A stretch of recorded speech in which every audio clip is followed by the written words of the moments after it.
Good evening, everybody.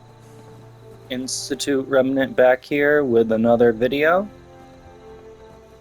Episode 3 of my Sanctuary Capital City.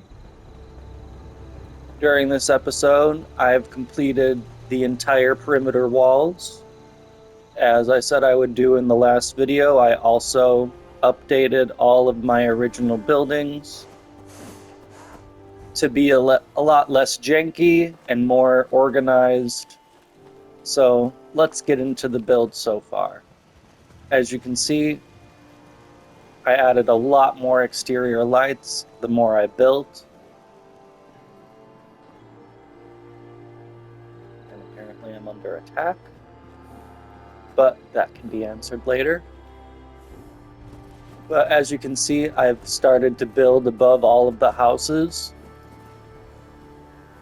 And I have even begun labeling. Oh, I didn't label this one yet. But I've begun labeling what the actual buildings are and what they do.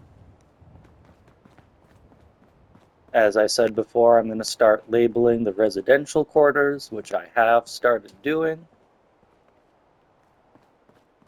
And I'm showing you guys this at night because I just love the effect. You get really the full effect of how much Sanctuary has changed.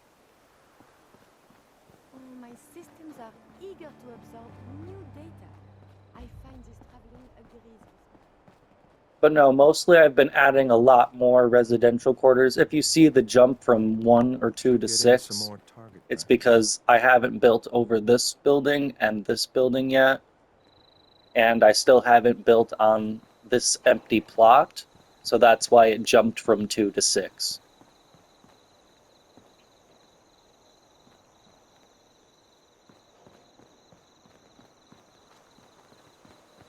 And there's obviously going to be another one right here, so it's going to add up, I promise. Unless I'm terrible at math in which that case I will delete all the numbers and replace them properly. Not if I have my say. But my main goal was to make this feel a lot more powered up and lived in, No more counts. adding a lot more lights added to that, I believe. I'm also going to show you really quickly the wall. Oh, I missed a section. Well, looks like I lied to you guys. But over here, I was able to glitch it through all of these bushes somehow. And I didn't add any turns because I never have enemies spawn over here.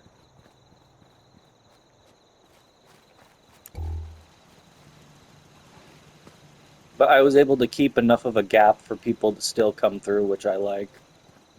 And I also lit up this other secondary gateway, which leads to Vault 111. I'm going to try to put some more lights up here so that in the next episode, all of the the gateways are actually properly lit up.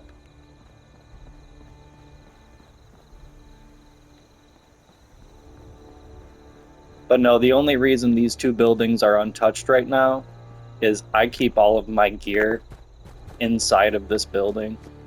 So my weapons are all in this. I know it's stupid. I keep them in the washer and dryer. And my outfits are all in here. All of my legendary ones and stuff. I know it doesn't make any sense, but this was what I was doing while I was playing the game. I don't know why. So I'm not building anything until I evacuate those out. At least on top of this building. And then for this, I have to move all of these power armors. So that's also going to take a minute. But other than that, there's nothing really in here besides this static stuff, which I can very easily delete and cover up. But going through the build this time, actually down the street, this will be a lot shorter video, just because the more this place comes together, the less I have to explain. I also did update the power on all of the buildings, so instead of using the wire glitch, I used These, I think they're called,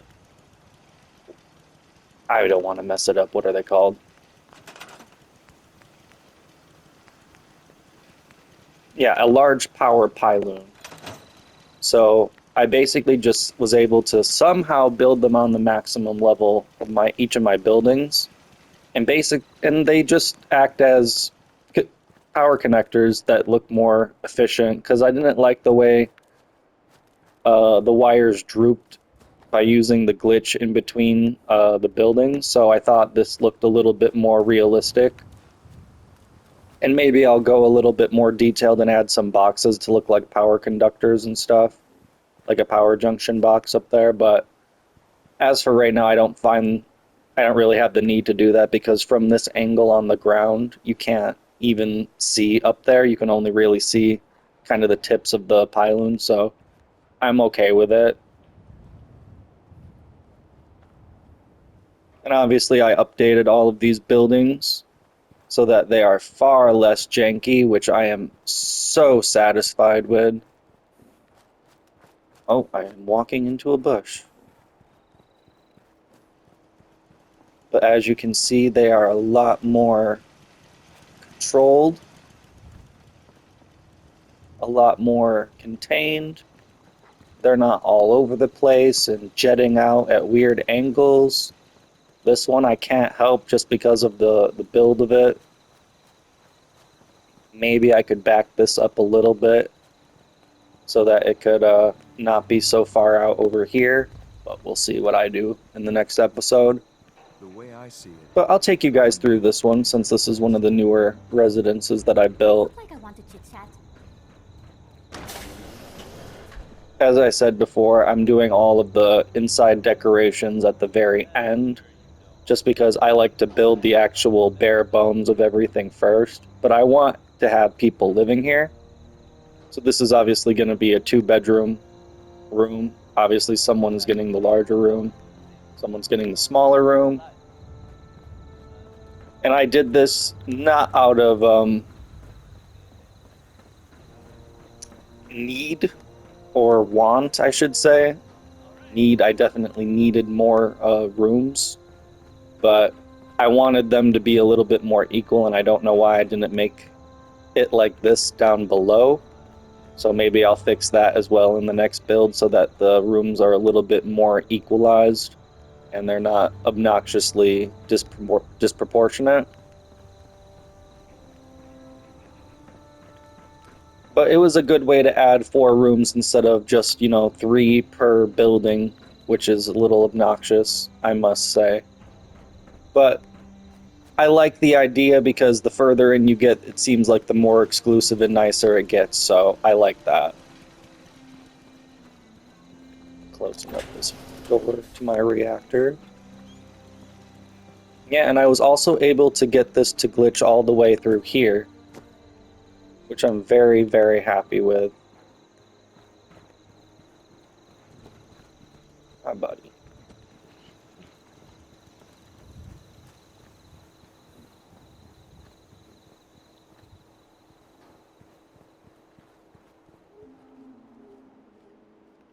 Oh, no, so basically all I really have to do next is build a couple more buildings, perhaps make them specialized, but I want to keep building more residentials. Maybe I'll decorate some of my actual functionable buildings, like the clinic, the security and armory, and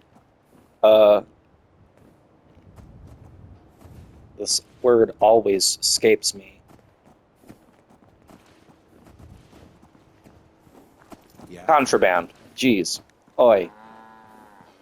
And maybe I'll also decorate the cafeteria as well, so people have a place to sit and eat instead of just wandering around aimlessly. But other than that, I know there was one more thing. Oh, the shops.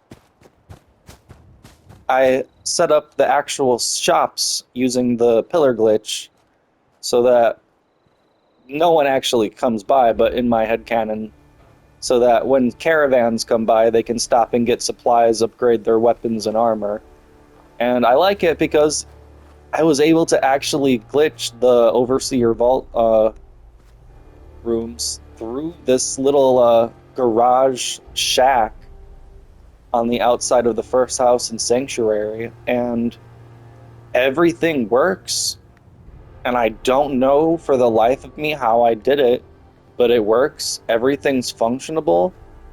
I don't even have a power junction, the Vault Tech power junction down here. It must be powered through the concrete somehow. But I'm happy about it. It worked. First try. The biggest pain was actually getting the pillar glitch to get them all on the equal level, because some of them, I think you can slightly see, this one is slightly higher, but they were obnoxious about that much taller, almost up to the ceiling of the circle. So I'm very happy with how they came out and that people actually go to their jobs there. But other than that, that's about it. If you guys have any thoughts, any suggestions, please let me know and comment below. If you've liked the video and the progress, please like and subscribe, as it does help my channel, as I am still very much new and growing, and every little bit helps with the algorithm. The world will be better And I off hope once you the all have a surface great level night. is